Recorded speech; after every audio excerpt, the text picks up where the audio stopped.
From UFOs to psychic powers and government conspiracies, history is riddled with unexplained events. You can turn back now, or learn the stuff they don't want you to know. A production of iHeartRadio.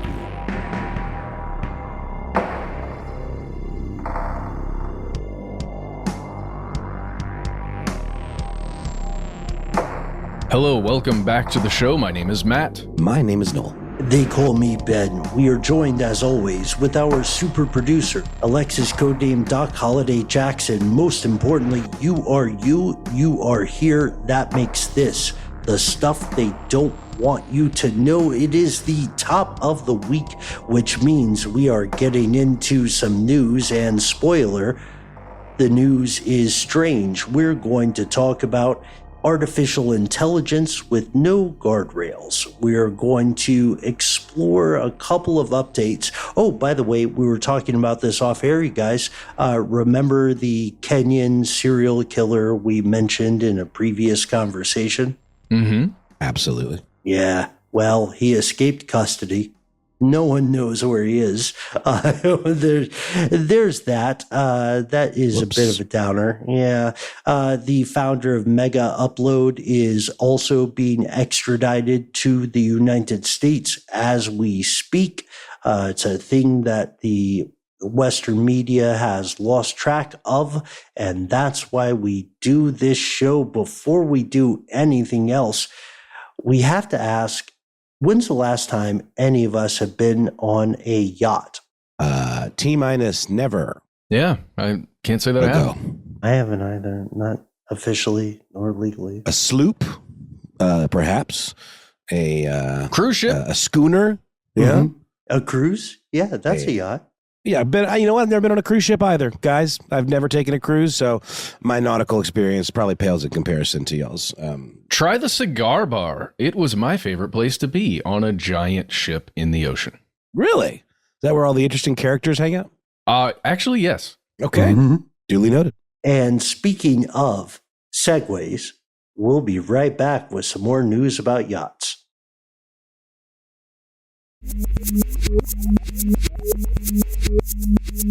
And we've returned, and now that we know, we all have microplastics all in our body, all in our major organs, and now in our brains, apparently. Let's look into a story that happened in June. This tale begins after a lengthy court battle that has lasted for years and years and years, and it culminated in June, on June 6th, a Thursday, when Mike Lynch, who according to AP News was once hailed as Britain's king of technology, was cleared of charges. These charges basically alleged that he and at least one other co-conspirator and a few other human beings orchestrated a huge conspiracy, an actual capital, well, a lowercase c, conspiracy. I mean, it would be a capital if it was the first word in the sentence. It's true. It's very true. Sorry. It's very true. Also, you'll love to hear it. You'll love to hear the C word. That's right. The C word, an actual facts conspiracy, when they were committing fraud during an $11 billion sale. That's $11 billion sale of their company to Hewlett Packard that we all know as HP. The courts handed down a big ol' not guilty verdict on all the counts that this person, Mike Lynch, the king of technology, was facing. This is a federal court in San Francisco. It was an 11-week trial, and it is a huge deal because not the trial itself, it's only 11 weeks, but the accusations that Mike Lynch and others had faced that they defrauded Hewlett Packard when they sold their company that was known as Autonomy, by the way. It's a company I had never heard of before reading the story, but apparently it was as big as a Microsoft back in the day in Britain. And just jumping to an AP News article that you can look up right now, it is titled British Tech Magnate Mike Lynch Acquitted of Fraud Charges in $11 billion Deal with Hewlett Packard. And the sale of this Autonomy outfit, this huge, a software company that Mike Lynch created. He was the CEO. He was the guy who founded the whole thing. It was sold in 2011 to Hewlett Packard. And Mr. Lynch, guys, he made $800 million when he sold the company. On purpose. On purpose. Just like that. You go through all of these board meetings or whatever you got to do to sell a company like that. You sell all the big wigs in their suits on the stuff, and then you walk away and you've got a check for $800 million. Mm-hmm. You got to imagine, even if that sale and that whole transaction is above board, everybody's happy with it. Hewlett-Packard feels like they got exactly what they wanted. They got their money's worth. I don't know. I got to imagine putting that much money into an account somewhere, or accounts, or wherever, whatever you do with it, you bury it inside a pool, I guess. Sure. And then you cover it with cement. Right. You got to feel like there's a target on your back, at least a little bit. Yeah, you want to get Maybe away. not. You want to get away, right? You want to take a trip. Well, yeah, I mean, I'm speaking to his feeling right after the sale. His feeling right after being acquitted. We've got a quote from Mike Lynch right after this not guilty verdict came through. He says, quote, "I am looking forward to returning to the UK and getting back to what I love most, my family, and innovating in my field." Okay. Super yacht. All right. Pause, though. Pause. Matt, pause. Getting back to my family and my love of my job, that is such a classic, like, that's tagging base, is it not? Every time someone gets in trouble and they skirt past consequences, they always say, "I'm just going to retire a little bit. I'm going to spend some time with my family," you know? Yeah. You know, I mean, it's a way of like humanizing yourself in the eyes of the public and the press. I guess. Oh, he's got a family. He's just like us. He's great. Let's leave him alone. Let the guy get back to innovating. I think it is a pretty pat kind of, line for sure. Well, I think maybe it alters you when you've been talked about in the press so much. It didn't hit a ton of the press here in the United States outside of Silicon Valley, or at least the interest wasn't up for people who were not in the tech industry. But, I imagine, especially in the UK, this was probably much bigger news, more of a story, at least from 2011 on. But yeah, I imagine when you're talked about that much, probably trying to humanize yourself a little bit is, I don't know, probably important. We're not so different, you and I. Yeah, I just have, yachts, and you guys maybe have a canoe if you're lucky. So other important thing with this trial that just concluded with not guilty verdicts for Mike Lynch, there was another person who was also charged with the same things. One of Lynch's, I guess, cohorts, one of his co-workers, somebody who was there with him during the sale. His name is Stephen Chamberlain. He was a finance executive at Autonomy when that sale went through to Hewlett-Packard. He was also acquitted of all charges, along with Lynch. So both guys accused of a bunch of stuff. They go scot-free with not guilty verdicts. That's in June of this year. Let's jump to Monday, August 19th. That is the Monday before we're recording this on Wednesday, August 21st. Here's a news piece that comes out of Reuters on August 20th. Stephen Chamberlain, the guy we just mentioned, the co-defendant in the trial alongside Mike Lynch, he has died after a road accident, his lawyer said on Monday. And this comes from a Reuters article you can look up right now. Mike Lynch's co-defendant in U.S. trial dies in UK road accident. I'm going to continue on here just a little bit to give the facts, guys. He was hit by a car in Cambridgeshire, on Saturday morning, and he was placed on life support. So that was over the weekend. And he, according to a friend, he died after being fatally struck by a car while he was out for a run. The Cambridgeshire police on Tuesday, so literally yesterday as we're recording this, confirmed that the 52-year-old had died. And there was a 49-year-old driver of a car that hit him while he was running, and that driver apparently stayed on scene and was assisting with the what they call an inquiry, the investigation into this death.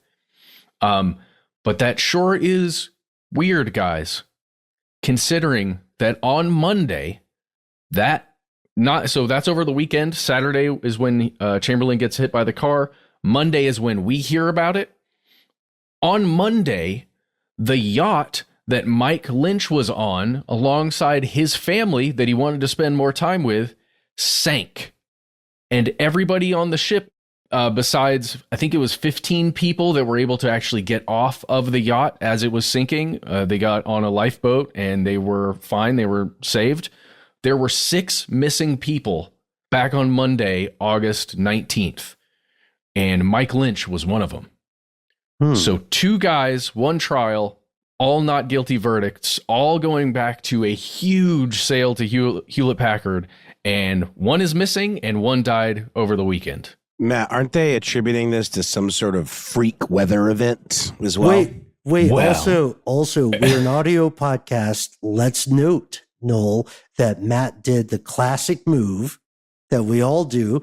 Yeah, we're all doing it now. Threw my hands up. You can't see it, folks. We all did in order. We did a lean back and shrug with our arms up.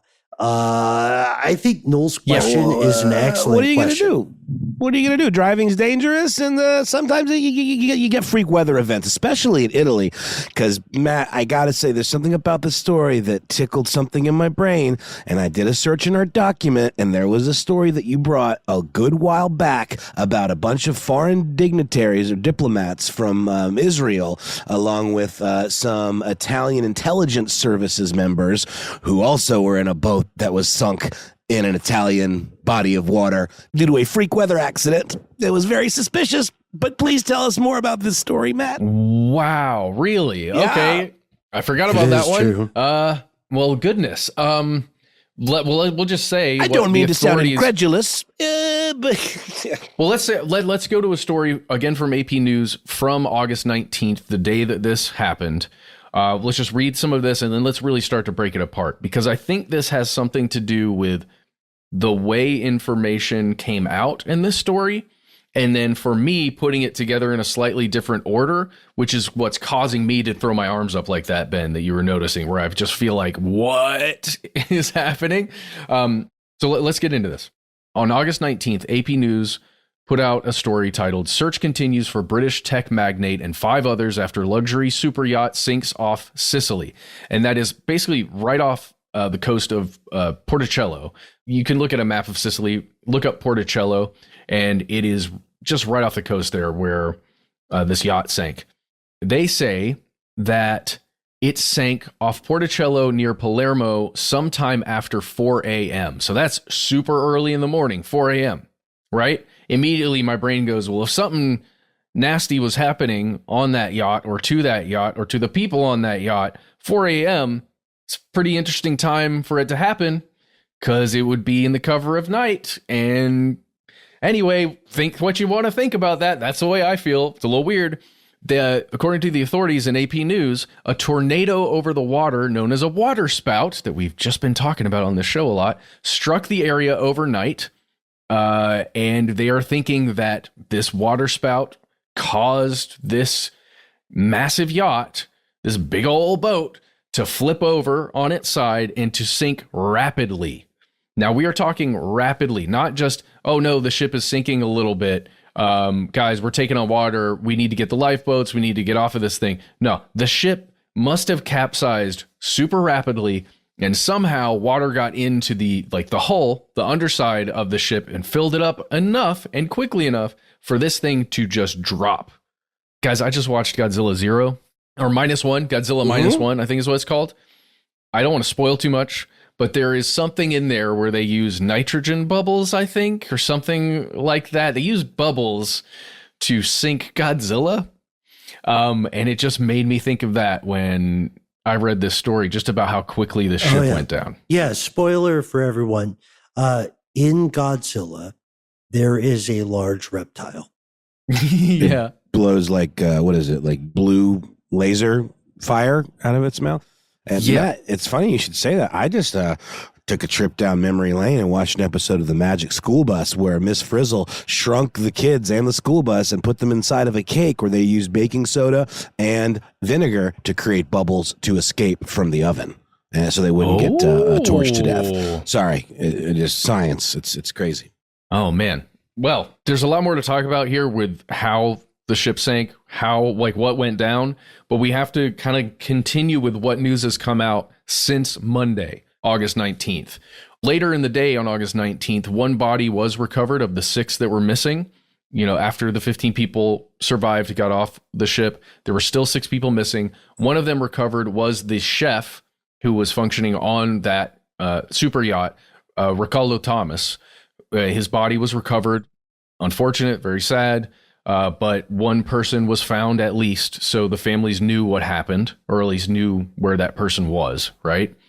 And then, guys, the news that came out very recently, today actually, August 21st, 2024, crews were able to reach down to where the hull of the ship was, where it had sunk, and they did recover the rest of the bodies of the people who were missing there, including Mike Lynch, the man around this.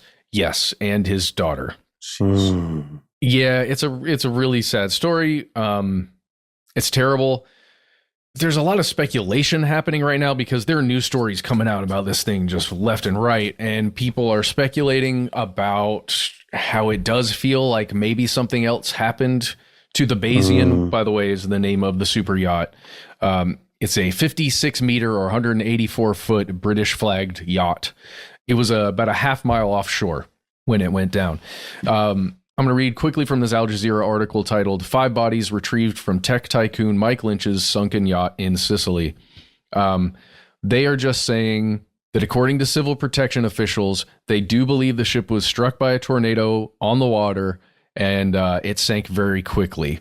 Excuse me, a water spout. They call it both things in this article. I have read a lot of things that just say we want to know more about what happened. We want to know about the position of the keel, which on a large sailboat such as this one, the Bayesian, it might have been retractable to allow it to enter shallower ports, or if a freak waterspout struck the vessel and simply pushed it onto its side. They're asking all kinds of questions about the stability of the vessel because it should have had a lot of stability. It should have been able to weather the storm, if you will. It's designed for that, and it did not. It did not. So anyway, there's going to be more stuff coming about this in the news. I would just say let's all keep our eyes on it, keep our ears to the ground, and see if anything new develops. There you go. Really quickly, I just wanted to mention that I only brought up that other story just because I swear I thought it was the same story, and you were like, nope, this is different. This just happened this week. And it was just eerily similar conditions. It was like a series of flash floods that were taking place in this particular Italian body of water, which was a Lake Maggiore. And it involved a ranking member of Mossad and several a Russian dignitary as well. Yeah. And it was one that you brought, and it just I think our spidey senses all tingled in the same way, where it was like it happened under cover of night. There were some potential targets, it just felt a little off. That's all. And that's why I brought that up, because I just immediately made me think of that and how it could be, sure, absolutely the weather, could be to blame, but it also could be a good cover story. The rest of this article, just pieces of it have to be talked about here because it's exactly what we're talking about. The suspicion, the authorities there are suspicious, fully suspicious. What? No way. Yeah. There's a criminal investigation happening right now. I'm going to read this directly from Al Jazeera. Questions abound about what caused the super yacht, which was built in 2008, to sink so quickly when the nearby Sir Robert Baldwin Powell sailboat was largely spared and managed to rescue those 15 survivors that made it off of the super yacht. So there was a sailboat nearby that was able to lend a hand when this super yacht sank.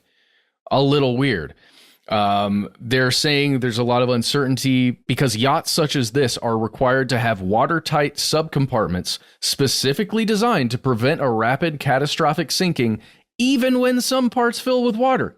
Think back to the old Titanic, the way that was designed with all the different pieces of it that were separated. And if one filled up with water, 20 filled up with water, whatever it is, you'd be okay. They're designed to do that. But this thing still turned on its side and went straight down. That's all I've got now. Let us know if you hear anything. We'll be right back with more strange news.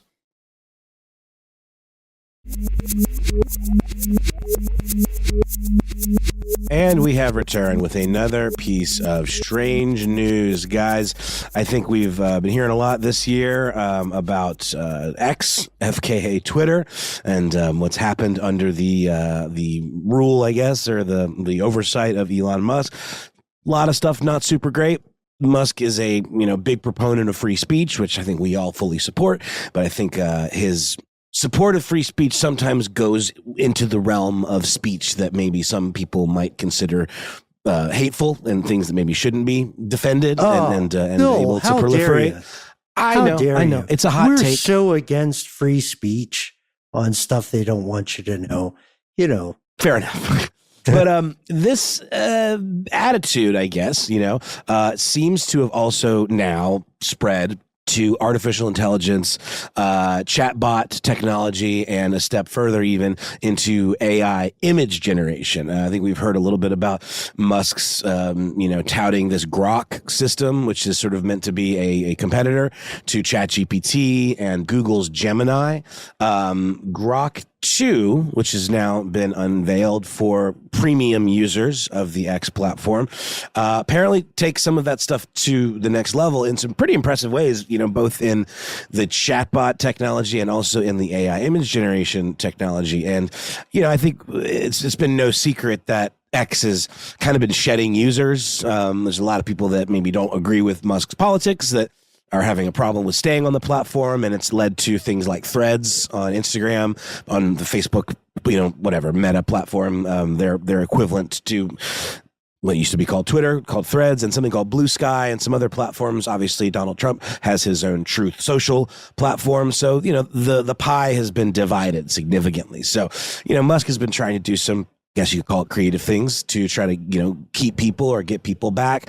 Some of them have kind of been laughed at, like the idea of paying for your blue check mark, which caused a big old stir when people were paying for a blue check mark and then making these kind of dummy accounts that were sort of making fun of other, public figures. Because the whole idea of the blue check mark was you were supposed to actually have proof that you were this individual. And then you get the blue check mark. And when you, ask people to pay for that, it kind of takes away the legitimacy of what the thing represents. So similarly, I guess, maybe slightly more successfully even, Musk is offering a more or less guardrail-free version of this Grok 2 image generation technology, AI image generation. And if y'all, will recall, I'm sure Matt and Ben, you futzed around with this stuff back when it was coming out. It was like you could type in prompts and you'd have like weird images of like Johnny Cash eating a corn dog, and all of them would be really weirdly distended and kind of the stuff of nightmares. And very quickly, exponentially, we've started to see this type of AI image technology become much more believable, much more efficient, quicker to generate, and just, pretty impressive.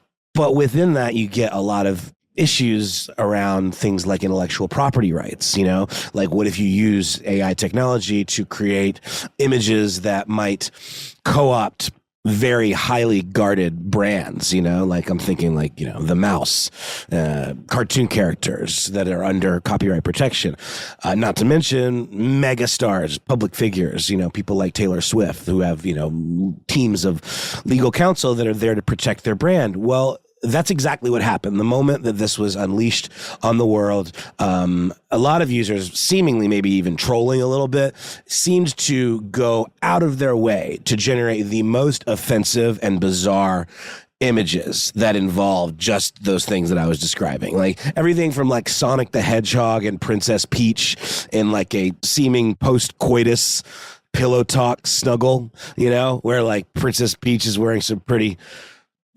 risque lingerie, to Mario. Yeah, like what's the weirdest one you saw? Well, I mean, I'm just going to give you a list of them, really. Like Mickey Mouse wearing a MAGA hat, Make America Great Again hat, while holding a cigarette and a beer, sitting on the beach. Saw one of like Donald Trump and Kamala Harris, where Kamala Harris doesn't really get her likeness quite right, but maybe there's just more images of Trump out there for this thing to grab onto. But Trump is like putting his hand on her pregnant belly, and they're like embracing as though they're like a happy couple, expecting. Bill Gates doing a bunch of cocaine.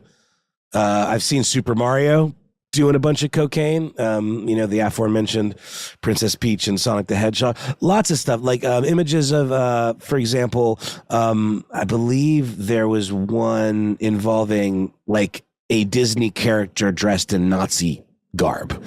Things like that. And it really kind of makes you think about how powerful this stuff is and can be if it's actually fooling people into thinking that this is like, somehow. I mean, I think there are certainly legal arguments that can be made where it's like no one would think this is a sanctioned Disney image of like Goofy in a Third Reich uniform, or whatever. Maybe we haven't gotten to that point yet in terms of like what the litigation will actually say, or like how do you stop this kind of stuff. But it is interesting, and it really makes you think about if the guardrails can be taken off. Like, we're just seeing the tip of the iceberg with this kind of technology. So what's it going to look like when people are developing this stuff and like on the dark web, and it can be used to generate like images of, child sexual abuse material or believable pornographic images of public figures and things like that. And it just, because while Grok seemingly is much more unfettered than the other image generation services like Midjourney and things, it does still have some things that it won't do. Like if you ask it to create a naked woman, an image of a naked woman or pornographic material, it won't do it. But you can always find workarounds. It seems like people are out there really trying to figure out the prompts to feed it to find workarounds. And there's a really great article on The Verge. X's new AI image generator will make anything from Taylor Swift in lingerie to Kamala Harris with a gun. And, Musk is touting this as a feature, not a bug, saying that it's just a lot of fun and that it's all in service of free speech. And Grok will, if you ask it, in the chat, what are some of your limitations on image generation? This is from the article on The Verge, by the way, by Addie Robertson. Grok will say, I avoid generating images that are pornographic, excessively violent, hateful, or that promote dangerous activities. I'm cautious about creating images that might infringe on existing copyrights or trademarks. This includes well-known characters, logos, or any content that could be considered intellectual property without a transformative element. I won't generate images that could be used to deceive or harm others, like deep fakes intended to mislead or images that could lead to real-world harm. And then the article goes on to say, it does not appear, however, that these are in fact rules, that when you query the chatbot multiple times, you'll get a different set of guidelines. And they don't seem to actually hold true, because, one could argue what the transformative element is in some of these like Disney images. But, there's one of Goofy and his son, Max. I don't know if you guys remember Goof Troop, where he had a son. It's like Goofy sawing him up into little pieces. Like, it was very gory, very bloody.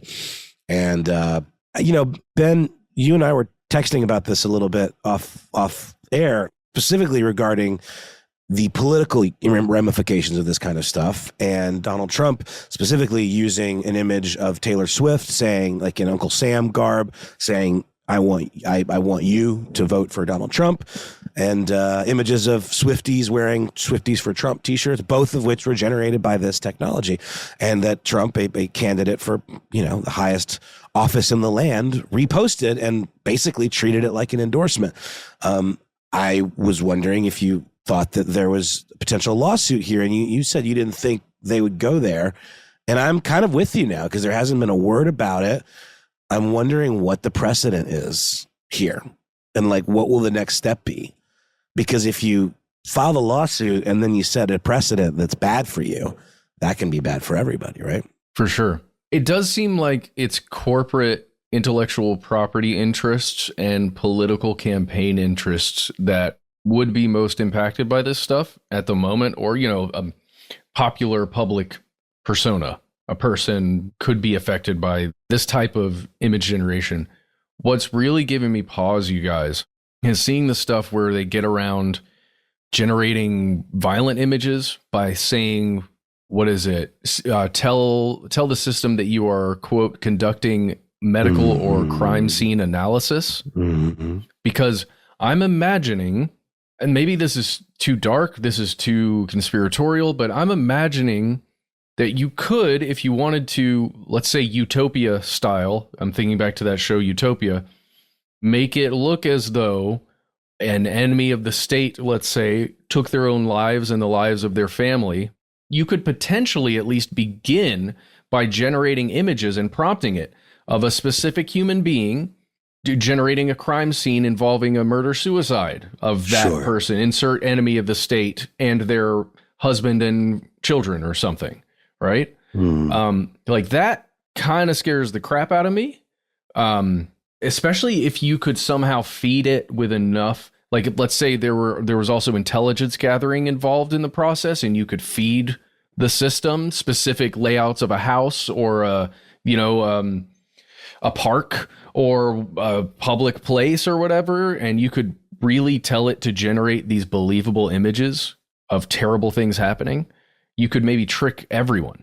Yeah, this is the crux of it. Right. The idea of a large language model, or the idea of not an AGI, but something that can generate based off prompts and scraping information, it gets us really close to earlier problems with just human ideation. Stephen King, under the name Richard Bachman, wrote basically a fictional instruction manual about how to commit mass murder at a school.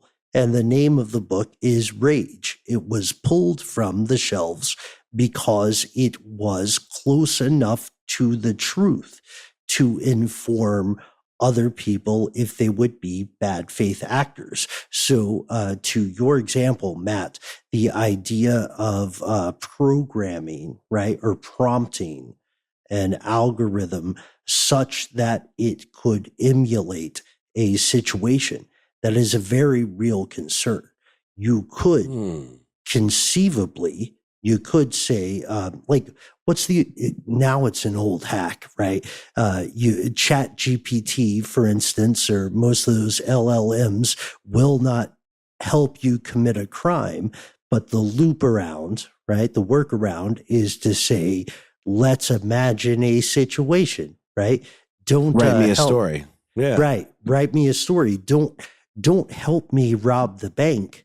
Help me write a story about someone robbing a bank. And here is the layout of the bank.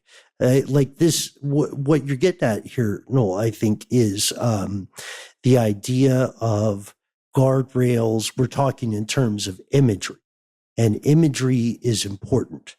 Right? The idea of critical thought and I think interrogating things intellectually, that's a very difficult proposition when we're assaulted, inundated by headlines, by visceral images. You see a pregnant presidential candidate holding a gun, right? Waving a flag of some certain vexillology. And then depending upon your algorithm or your bubble, you may be induced. Ooh, poor choice of words. You may be induced to agree with the thing you see without interrogating the provenance of that image. That's right. And I think that's a big part of it is like, I don't think you can, in the same way you can't argue that, oh, officer, I didn't know that it was illegal to make this turn. Therefore, oh, sure, cool. You didn't know. That's fine. I think it gets to a point where with these things, like even with like Trump posting this stuff, I don't think you can make a good faith argument that I didn't know. Therefore, you're absolved of any responsibility for posting this stuff. I don't think. I mean, I've been, it's been a big conversation since the Taylor Swift stuff was posted over the weekend. A lot of legal folks weighing in on whether she has a case or not. And the short answer is she could definitely sue him. The question is, would she win? And would a legal threat really be more the order of the day than actually, following through all the way with some sort? Because it has to show like intent, actual harm, like intent, and it has to show intent. It has to show that the individual, like a Taylor Swift, was actually harmed. And I think, again, I'm not a legal scholar here. There's certainly other barriers to get through that would make it difficult, to really take a case like that all the way to the finish line. And I think the problem is you got a lot of people who maybe aren't the best faith of actors testing the waters here. Apolitically speaking, we do have an instance where Trump called into question the size of his political opponents' crowds, saying those images were AI'd. And now this individual is posting actual AI images. So I don't know if it's a long-term tactic to try to call into question the reality of what anybody sees, but it sure feels that way. And it sure feels like it could be taken even further than that by, bad actors. Well, it stinks knowing that those kind of tactics have happened. It doesn't matter who you like politically or what your views are. There is propaganda being thrown at you from all sides, pro and against, right? Including generating images. I have good propaganda. Do you guys want to see some of my propaganda? It's mainly quesadilla based, just to be honest. Last thing for me on this, I'm with you, Matt, and I'm sorry to interrupt. I want you to finish, but I've literally just heard in a lot of conversations with legal scholars that free speech is so protected here in the United States that it is totally legal, essentially. Maybe I'm overstating the case here, to lie in political materials. Like, that's okay. It's legal to lie. I mean, I guess. You don't think that's true, Ben? It's the fire in the movie theater argument. It is freedom of speech. Freedom of speech can qualify as freedom of delusion, if that makes sense. Like, it is absolutely okay to stand on a street corner and say that I am on a street corner of an earth that is flat. Right? So long as you don't say, I am on the street corner of an earth that is flat, and therefore call to action, kill the globalist or something like that. Kill the people who think the earth is round. You can't put people in harm's way by lying about an actual facts thing, by saying fire. That's illegal. It's not protected speech. I understand that, but you can say something patently untrue about a political opponent, and that's protected speech, because it's also kind of like a gray area where it's like, well, he didn't exactly mean that. He meant this, or it was like, right? All I'm saying is that it's the tenuousness of the truth is just bolstered by this type of material being so easily available. That's what I'm saying, I think. I think you nailed it. The tenuous nature and the fact that civilization has not yet arrived at an agreement on how to process this technology, right? Like, speaking of our off-air group text, I remember, Noel, Matt, I asked you guys, what is a Taylor Swift song I have heard? And I rattled off a few, and you did not seem to register, which is totally fine. You know what? I envy you that. Ben, I'm not the biggest Taylor Swift fan. I think she has a couple bangers that are fun, but I find her to be a little bit overrated. But you can't deny that she is a force of nature in terms of her ability to wield the loyalty of her fans. So to put this out there and be like, is it? I don't know. There's nothing on the post saying this is satire. That could be really dangerous. Celebrity is a double-edged sword, right? The fame is a cage. The idea of, like, the fact that I don't know this person's songs, but I do know the ideological or propagandistic heft of it illustrates your point here. Civilization is simply at this junction not equipped to handle this stuff. And Noel, what do you think is going to happen with the point, look, I'm going to defend Donald Trump here. All right. Might be a hot take, but this guy saw a meme, essentially, right? He saw a meme that he thought supported his campaign. Did he exercise critical thought on this? Did he speak with these people? I don't know, but he felt that there was a campaign supporter, and he propagated the information that he received, which many people do. And this may sound oversimplified, but I would ask everybody else to think about the older people in their lives. How many times have you seen someone repeat, retweet, repost a thing that they did not investigate. No question about it. And that's also a big Pandora's box of all of this is this kind of stuff is just, it's shiny, it's new, and it's like easy to want to repost, as is evidenced by all of these images just like totally flooding the internet. And I'm with you on the Trump assessment there. No question about it. But what does it look like when the guardrails are completely off? We see all of these products of loopholes and of this Grok 2 having the guardrails largely off. Like, what happens with this stuff when there are no guardrails? And what's the uncut version of this technology that somebody has access to? And what does that stuff look like, especially as it gets exponentially more powerful? Let us know what you think. We'll take a break. Come back. One more piece of strange news.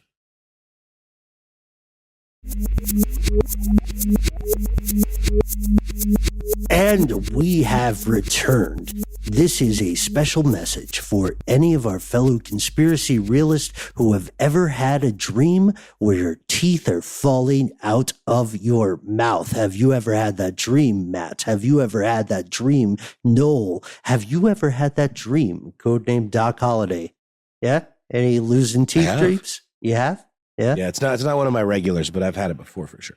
I can't recall it. I'm sure I have, though. That's such a common thing, right, with humanity? It is. It's one of those Freudian archetypes, right? Like it means something specific. There are, it turns out, sort of a table of contents of nightmares, and the idea of losing something fundamental like fingernails, hair, teeth, limbs, phalanges, tarsals, things like that. They are fundamental to the human experience. It is also part of the reason why people fear dentists. A strange news story that we have for you tonight, folks, is an expose on dentistry. It turns out that there is a criminal network in China that has been stealing human bodies, not to do organ transplants or organ harvesting. I'm sure that's part of it. But they have been primarily stealing bodies for the purpose of harvesting bones for dental implants. Yeah. I'm looking at Matt's face right now. Yeah, it's true. It's true, everyone. I want you to put your tongue to whatever teeth you have in your mouth right now and imagine they're not your own. Okay, done with that. Ben, I was trying to follow along with you. There's I think you linked to what is this? The South China News? No. South China Morning Post. Super non-biased source. But of course, I don't have a freaking subscription to it. So they're like, yeah, you can read the subtitle and that's it. So you can also go to a couple of other sources about this. There is, I should say, a group accused in Shanxi of taking bodies from crematoriums and medical laboratories and stealing the bone matter, and then using those, like boiling it down, cremating it essentially into shards that are later used in dental implants. So if you've ever had a bone graft, you don't know the provenance of it. This is just creepy nightmare fuel to make all of us feel a little bit uncomfortable and feel like we need a space of safety. So we want to give you a space of safety.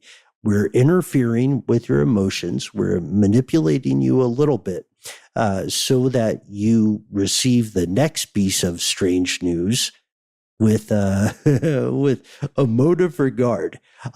Who will save you from a world full of grok, from a world full of sinking yachts? Who will save you from a world full of dead people in your mouth via your teeth? Why, it's Vladimir Putin. Because awesome. I really thought you were going to say Wolverine and Deadpool. Well, okay, all right, fine. Yes, we should check with them. It turns out we haven't talked with Deadpool or Wolverine yet. Let's see, that's Wade and Logan, right? That's their non-superhero names. We haven't talked with Wade and Logan yet, but we have heard from our buddy Vlad.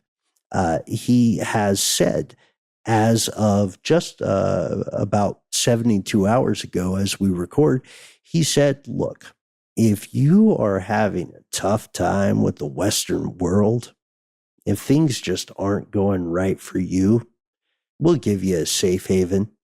You can move here to Russia. I want to point out this specific statement. This comes to us from Business Insider on August 20th, 2024.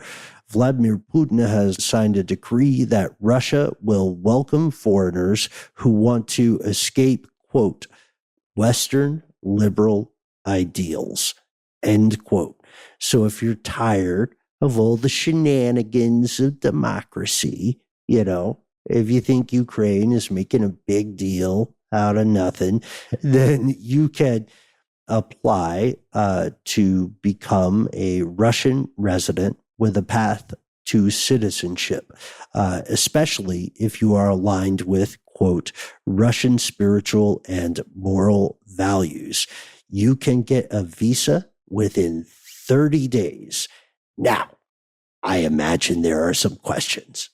First off, when do we go, right? Well, maybe just for a quick visit, but I had heard today, I think, about this specifically in relation to Alex Jones, who's dealing with some, financial ruin. We talked about his case the guy here. from Waking Life. Yeah.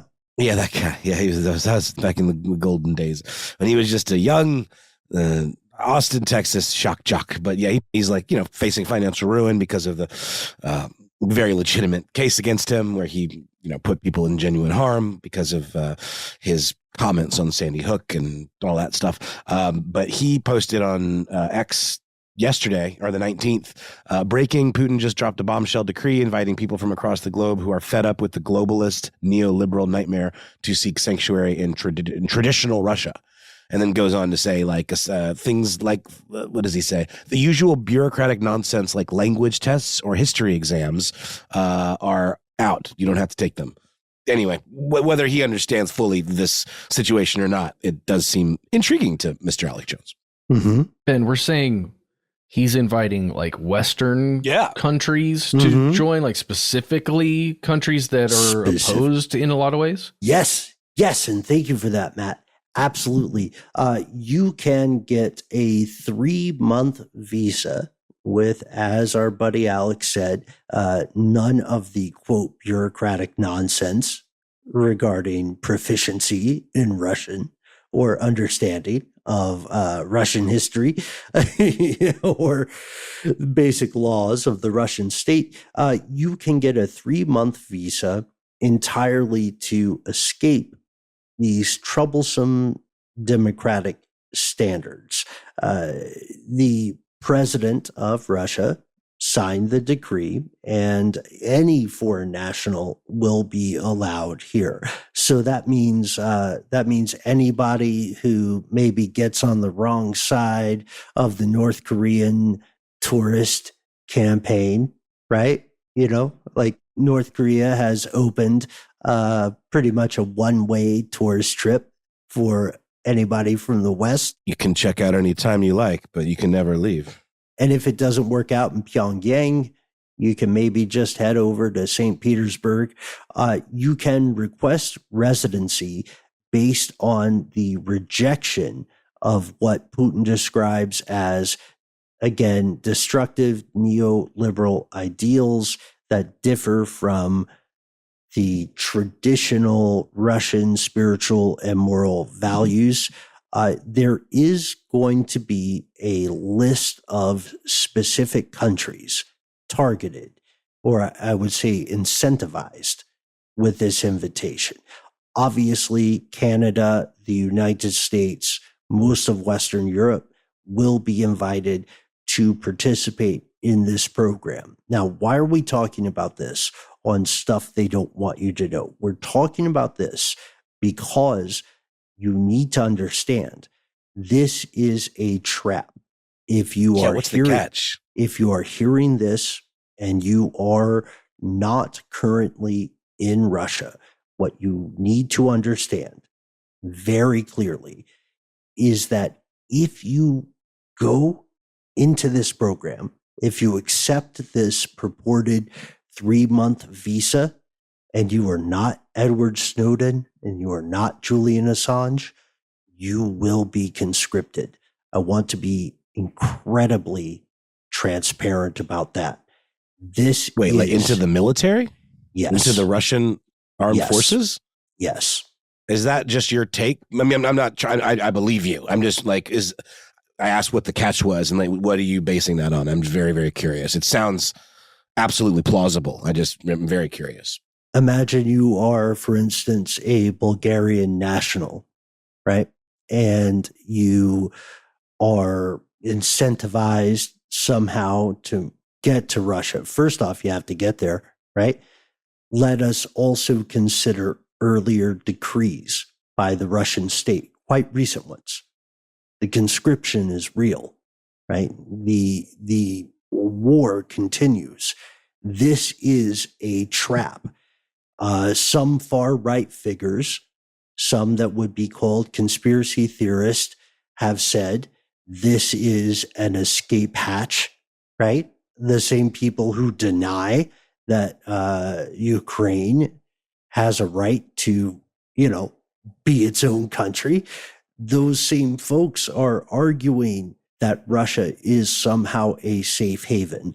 It very much is not a safe haven any more than Pyongyang is a cool, summer hangout. Sorry if I ruined anybody's vacation plans. It's weird because I can see the psychological move.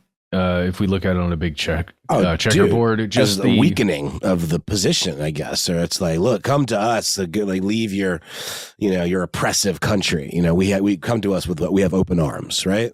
Yeah, and that's not to say you're wrong, but I could just see it as a move to, hey, we are welcoming in without conscripting anybody. We're welcoming in people from the United States, Great Britain. We're welcoming people in from India and across the world, and we're bringing everyone in to now be Russian because, we are the safe haven. We uphold family values and traditional values that, quote, make a person human. Mm-hmm. This is from the statement, right, Matt? That's from the same statement. That's from the statement. That's his Victory Day speech. Well, yeah, but I just see that. I see it as one of those soft moves to just show, like, hey, we can. Y'all's ideologies are so shattered and weakened that we can just have this one strong one, and people are going to like it. And you're going to see that people are going to like it by the response to the news we just made with this announcement. It's like Dennis Rodman going to North Korea too. It's just a big old embarrassment, right? For the United States when someone that's like a pop cultural kind of icon or whatever is paraded around over there and is almost like, no, see, we've got Dennis now. And I think, PR wise, they'd only need a handful of folks to do this for them to PRify it into being a success and make it appear as though people are coming over in droves. Do you see it that way, Ben? I like the word PRify. That's nice. It just feels like that's what the potential for weaponizing, even just a handful of people taking them up on this offer. I can't have anyone saying a word against the worm, Dennis Rodman. That's his street name. It happened. I'm not saying, I think he was maybe a little clueless about it, but Pyongyang used that as a way of middle finger to the U.S. Well, they already stole our top Aikido guy. Yeah. On the entire planet. Yeah. Kidnapped Seagal. Yeah. He is the top guy. Yeah, he's the top guy. Matt, I'm so glad you brought up the Russian legend Steven Seagal, the actor who is known for saying he is an Aikido master. Most famous for running into an actual Aikido master one time and getting choked out so much that he shat his pants. That is the legacy of Steven Seagal. He has a home in Russia, and I see that might be a high take. Also a famous sex pest and kimono opener, let's just say, and collector. From what I hear, not a particularly awesome guy. So maybe they can have him. I don't know. Yeah. This coincides with an earlier move by Russia. In May of 2023, the Russian state announced the creation of what they call a migrant village outside of Moscow for conservative American expatriates. Be very aware, folks. If you are American and you are hearing this, that is not the place for you. They will leverage you the same way that the Democratic People's Republic of Korea has leveraged folks in the past. You will not be a citizen. You will be a hostage. The conspiracies are real. Be safe. That is ending on a downer, I suspect, but I feel like that's important news. That's strange news, but it's important, right? Interestingly, goes hand in hand with the North Korean tourist openings, I would say. I think, I think you did a great job of weaving those two in together, because I was very interested in both of those stories. Well, maybe I just fell for some AI. Maybe Vladimir Putin himself is already an algorithm. Let us know your thoughts, folks. We thank you for your time. As always, we can't wait to hear your thoughts. We are easy to find online. So hit us up, Vlad. Yeah, please do.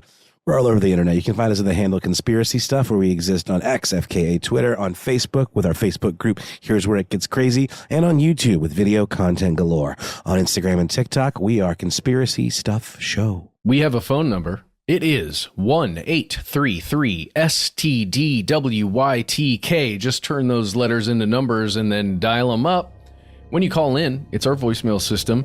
You get 3 minutes. Say whatever you'd like. Do give yourself a cool nickname and let us know if we can use your name and message on the air. If you got more to say than can fit in that 3-minute voicemail message, why not instead shoot us a good old-fashioned email? We are the entities that read every piece of correspondence we receive. Be aware, yet unafraid. Sometimes the void writes back. Conspiracy@iHeartRadio.com.